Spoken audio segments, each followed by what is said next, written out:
कभी लगता है सब कुछ है, तुम, सपने, प्यार, जिंदगी, हर चीज़ अपनी जगह है। फिर भी दिल का एक कोना खाली है। रंग है लेकिन उनकी गहराइयाँ कहीं खो गई हैं।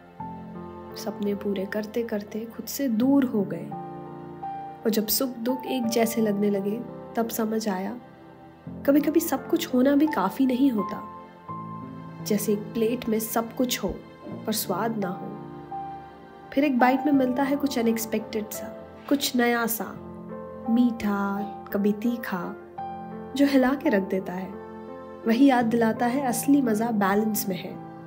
जिंदगी भी कुछ ऐसी ही होती है, कभी तेज, कभी हल्की, कभी बासी सी लगती है, पर स्वाद वही जो दिल छू जाए। और जिंदगी भी तो बस चखते रहो और महसूस करते रहो।